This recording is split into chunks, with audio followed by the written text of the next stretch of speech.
Thank you. Thank you for those who are tuning in for the Raw Leadership Talk, Tuesday the 7th. I welcome you to this platform, this broadcast today. Say something, tell me where you're tuning in from. I am so glad that you're here. I'm excited as we begin a new series this month for the next 4 weeks. We're going to be talking about goals to growth, goals to growth. Thank you. Oh, my friend Cloud, all the way from South Africa. Thank you for tuning in. Thank you for tuning in. I am glad that you're here. Where are you tuning in from? Say something.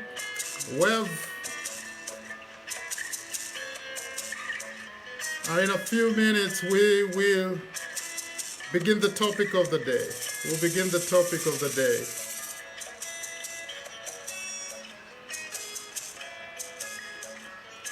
Benson Kyoko, I'm glad you're watching. Thank you for tuning in. Great, let's come in.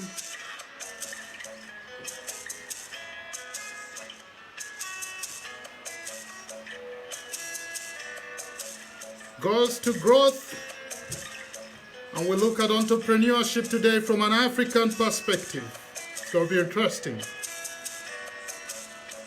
can begin to share your thoughts. Invite your friends to come into this broadcast. Let's have an African discussion tonight.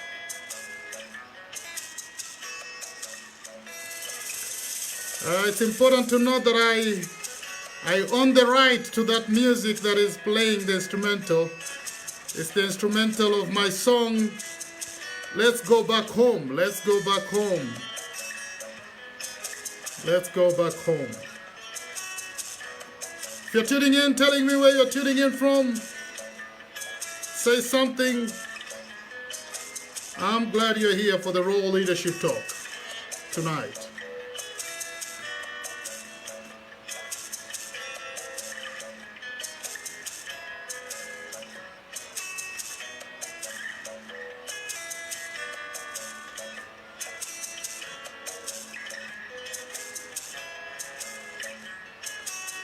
Thank you for those who are coming in. Thank you for those who are watching.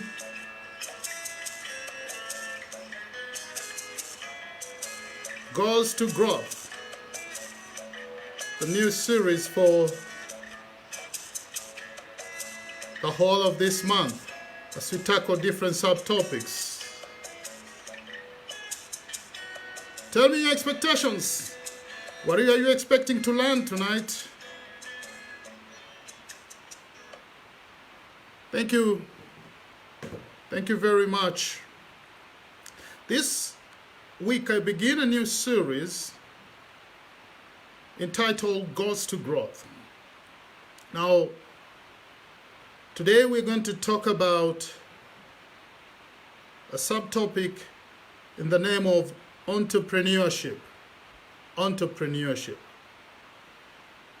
You know, the process of activating tendencies and then checking your belief systems and the consequences of those beliefs is very, very key.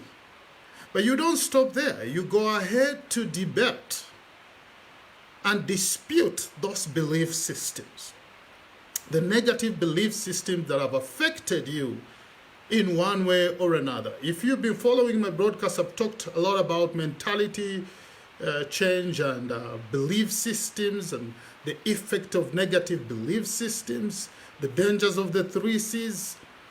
And so that process of activating tendencies, then go ahead to look at your beliefs and the consequences of those beliefs. And going ahead to debate and dispute those beliefs is very, very key. But then you need to go ahead and create a new philosophy of living. what most people do is they will activate the tendencies, look at their beliefs and the consequences of their beliefs, and they will say, yes, these beliefs are negative, they have impacted me, they have affected me. But then what they don't do is to go ahead and create a new philosophy of living. But even after you have created a new philosophy of living, one of the most important thing is having goals. If you are going to grow in your life, in eradicating a poverty mentality, and growing generally in your life, I look at the 5 dynamics of life, which one day I will speak about them, spiritually, mentally, physically, financially, and even socially, then you will need to have goals. You will need to have goals to grow to that next level. You know, some people, it is said that some people are so poor, all they have is money. Some people are so poor, all they have is money. It's goals that enable people create a sustainable roadmap to their desired destination. Now, when you are so poor that all you have is money, it's not a funny thing. Now, while it is true that we are tempted to think that the rich aren't poor, the quote, some people are so rich, all they have is money, brings to life the reality that you can be so poor that the only thing you possess is money. Now, poverty is therefore not the absence of money, but a state of the mind. A poverty mentality can rob you of everything, including universal virtues, and leave you with money only. And I'm saying this because so many people think when you have all the money you want, then you have arrived. That's not the truth. Far be it from the truth. We must begin to ask ourselves some pertinent questions regarding our goals and future. Why is this so vital? Why is this so vital? Just like people struggling with addiction may relapse without goals, we may slide back into old mentalities when we do not have goals to grow ourselves to the next level. In his book, A Happy Pocket Full of Money, my good friend David Cameron Gikandi writes that money only represents an aspect of that internal value that pertains to wealth. That you cannot therefore say that a wealthy person has a higher self-worth and value than a poor person. But you cannot correctly say that in matters that relate and pertains to money. A wealthy person has a higher internal value in that aspect of value, or chooses to exercise a higher proportion of this internal value. Now, the argument and distorted perception that a wealthy person has a higher self-worth and value than a poor person does not hold ground in this matter, but only to matters that relate and pertains to money. A wealthy person can say they have a higher self-worth and they can choose to exercise that value that pertains to money, but not in everything. You know, if that higher internal value which relates to money is distorted and corrupted, a wealthy person then is doomed, even though the wealthy person may hold more material possession than the poor, they themselves are also poor within. And Gikandi continues to write in another section of his book and says this, that the section of internal value that reflects on the outside as money, when exercised, is called wealth consciousness. It is available to all people equally and can be developed by all within all people equally. And I like this argument. I like the argument that Gikandi makes, because it is important to discover that wealth consciousness should be adopted by all regardless of one's financial status. Wealthy people do not begin to exercise wealth consciousness after acquiring their wealth. No, it doesn't begin there. The wealth perpetually believe that all people, regardless of their conditions, can develop a wealth consciousness. And at the beginning of my talks, I talked about abundant mentality, an abundant mentality. We can therefore agree that even a rich man can still find himself or herself under the slavery of a poverty mentality, just like a poor person. So we can conclude that there are very many poor people who look wealthy from without, and there are so many wealthy people who look poor from without. The internal and the external must balance. Let me remind you of a quote by Bob Marley. He says, "Emancipate yourself from mental slavery. None but ourselves can free our minds." As long as you are alive, you should put yourself on a pathway to growth. Goals will propel you to growth. Lack of goals will push you to stagnation. And therefore today I want us to talk about the entrepreneurship goal, the entrepreneurship goals. Let me give you 3 truths about entrepreneurship that I have reflected upon, and then I will go ahead to explain. Number 1, entrepreneurs look at the future. Entrepreneurs look at the future. You know, there can never be sustainable development without entrepreneurs. Entrepreneurs look at the future. Number 2, entrepreneurs take risks. Entrepreneurs take risks. Entrepreneurship is not for everyone. It is for those who are willing to take the risk by getting out of their comfort zone. And then number 3, entrepreneurs take time to plan.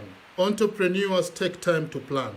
They take time to plan and execute their plans. They take time to plan and execute their plans. So let's begin with entrepreneurs looking at the future. Entrepreneurs looking at the future. It is said that accountants look at historical facts. Accountants look at historical facts. Banks look at historical projects. But entrepreneurs look at the future. Entrepreneurs look at the future. Roy Smith, the author of Wealth Creators, writes about entrepreneurs. And Smith narrates how Forbes' 1999 400 list included individuals whose source of wealth was described in the magazine as self-made. Now, these wealth individuals included the founders of businesses. And as Roy Smith puts it, that their fortune did not depend upon an inheritance or even a salary. They built it up right from the scratch. They built it up right from the scratch.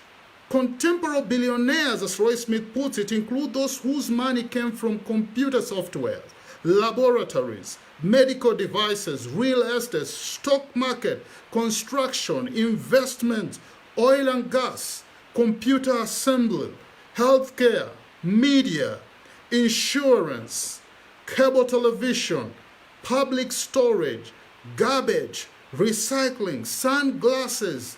You know, that is just a few, you know, and that list is far from over.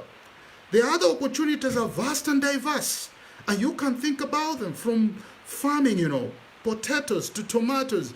You can raise your stake as far as entrepreneurship is concerned. Now, through thick and thin, working smart and hard, entrepreneurs succeed.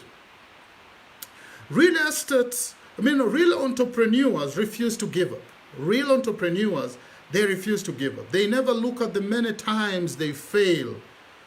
They look at the rewards of entrepreneurship, which most of the time from the outside we see wealth, power, and fame. But you know what? Internally, entrepreneurship yields satisfaction and fulfillment. And that is what I don't want you to forget. Internally, entrepreneurship yields satisfaction and fulfillment. Entrepreneurship yields satisfaction and fulfillment. Now, the second truth I shared is that entrepreneurs take risks. Entrepreneurs take risks. To become an entrepreneur and risk your way to success sometimes or most of the time requires one to quit one's job. Now, I'm going to make an argument here, and I know there are people who have become successful entrepreneurs irrespective of the fact that they have a daytime job, an 8 to 5 job or even more time. But most of the time you will realize such people have delegated the responsibility of the business to a good manager or good managers who are running that particular business on their behalf. But the truth of the matter is that most of the time, successful entrepreneurs, they have had to quit their daytime jobs and dedicate themselves to what they believe they should pursue. Now, diving into an unknown future is not an easy affair. Diving into an unknown future is not an easy affair. That's why many people would rather abandon such an idea than quit their jobs. Because it's not a comfortable arena. It's not a comfortable arena. I know there are people who have tried entrepreneurship and they have failed. But let me tell you this. Even the idea of having a daytime job but going ahead to start something on the side, it's still okay. It's still okay. And I think this pandemic right now has taught us a lot of things. I learned entrepreneurship from an early age from my mother. And yesterday we were having a discussion after the president opened up the country. And so I was narrating to her some of the lessons that a lot of people have learned. And I was telling her it's good that the president has opened up the country because people now can travel back to their upcountry homes. Some of them have houses that they can live without paying rent. Here, they were at risk being kicked out by insensitive landlords. I'm not saying all landlords are insensitive, but some of them are insensitive, and they have already given a notice of vacation to a lot of tenants who have lost their jobs and they have nowhere to go. But one of the things I told my mother is that this pandemic teaches us three things. That one, it's not just enough to have one job. You need to create multiple sources of income. Cash flow is very key. So you need to create other sources of income. It could be a small thing. Begin it and keep sustaining that. You never know where that is going to take you. But another thing is the importance of putting some money aside. Saving becomes very, very key, especially during this time. Another thing is don't put all your eggs in one basket. Don't put all your eggs in one basket. You will wake up one day and get shocked when all the eggs are broken. What does that mean? Diversify your life. Diversify what you do economically to take yourself to the next level. And this is all about entrepreneurship. You know, the comfort of a salary at every end of the month can become addictive. And the mere thought of turning your back on all that is scary. Now, this is why I must state here that entrepreneurship is not for everyone. Entrepreneurship is not for everyone. I need to state that, candidly, that entrepreneurship is not for everyone. So it is after you have done this that you will appreciate the risk people take when they dive into entrepreneurship. In a nutshell, the success achieved through entrepreneurship in the world could be the greatest challenge available to anyone willing to take the risk involved. The question is, are you willing to take the risk?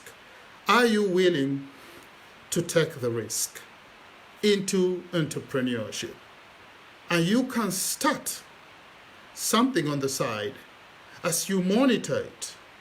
And with the time, you can make a decision to dive into it fully.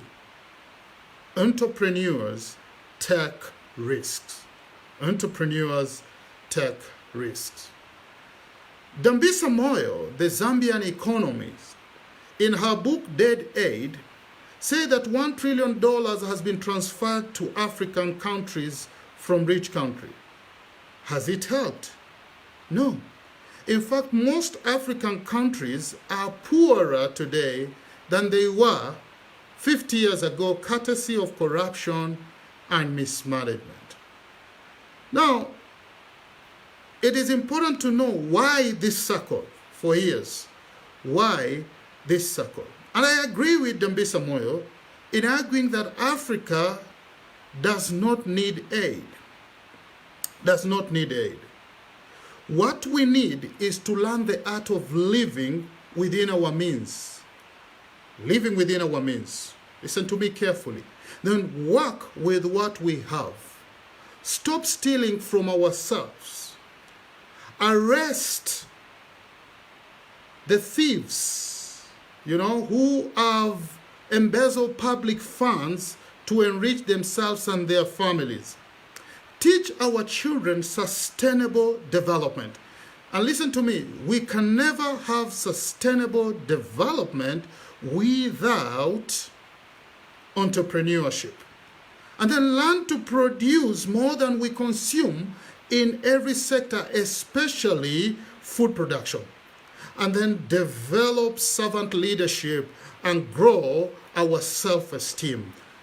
If we are going to dive into entrepreneurship and build great businesses in this side of the world, then we will have to develop our self-esteem that we can do it just like anybody. We can do it like the Chinese. We can do it like the Europeans. We can do it like the Americans. But we have to develop a greater self-esteem and begin to see ourselves as a people who can do that. As a people who can do that. Listen to me. Our great-grandfathers, most of them, never started any company. Our grandfathers and grandmothers never started any companies. Our fathers and our mothers either never started any companies. Now here we are expecting that unemployment is going to go down when the state is the way it is. If this is going to change, then you and me have to take the challenge to get or dive into entrepreneurship. We got to take the challenge and dive into entrepreneurship. And if you feel that it's a little bit difficult for you because you are already a master and you have invested a lot of your time in that company, in the government job, and you have few years to retire, you know what? Begin to teach your children. Begin to teach your children entrepreneurship. Let's stop this mindset of telling our children to go to school so that they can come out and get a job. Where will they get those jobs from? When you didn't create one, your father never created one, your grandfather never created a company and created jobs. We need to move away from that mindset and move ourselves into the reality of destiny. Once we do this, we can be patient for a few more years. And we will begin to see the fruits of our labors. Looks of ambitious, huh? I know it looks of ambitious. Not really, it's not of ambitious. Does it look like a big and realistic dream? No, it's not a big and realistic dream. Our own Lupita Nyong'o said all dreams are valid. And we can begin to dream. We can begin to dream. But I should emphasize here that it will take planning, serious planning and execution. Entrepreneurs take time to plan. Even to deliver this talk, believe me, it took time for me to plan. If I tell you how much time I invest into preparation before I come and deliver this talk, you will be shocked. But that's the reality. Entrepreneurs take time to plan. And I want you not to miss next week, because next week I will be talking about planning and execution from an African perspective again. And you will see how this has been an elusive matter on this side of the world, and how you and me need to change. If this continent is going to change, then you and me have to change right now and begin to instill values that are key in our children so that we propel ourselves into the reality of destiny. So I've given you 3 truths about entrepreneurship today. That entrepreneurs look at the future. Entrepreneurs look at the future. There can never be sustainable development without entrepreneurship. And then number 2 is that entrepreneurs take risks. Entrepreneurs take risks. If you're not interested in risk taking, then entrepreneurship may not be for you.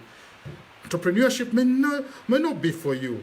And entrepreneurship is not for everyone. It is for those who are willing to take the risk by getting out of their comfort zone. And then number 3 is that entrepreneurs take time to plan. Planning and executing their plan. So next week on Goals to Growth, we'll be discussing about planning and execution. I'm glad you could make it today. Thank you very much for coming in and tuning in to this particular talk. Take time to visit our website and see the programs that we offer, www.publicspeakingtc.org. You can also go ahead and like our Facebook page, the African Center for Public Speaking, the African Center for Public Speaking, and we'll keep updating you about our program and wonderful quotes that we have inside there. Until next time, God bless you. God bless you. And get to know that I do care for you. And that's why I bring this broadcast every Tuesday at 8 p.m. Let's keep at the Raw Leadership Talk. Let's continue with this conversation. You can send me your questions. What I can answer, will answer. What I can't, I will seek for expert advice from some of my friends who are experts in this matter. And together, let's grow and make Africa great. God bless you. See you next time.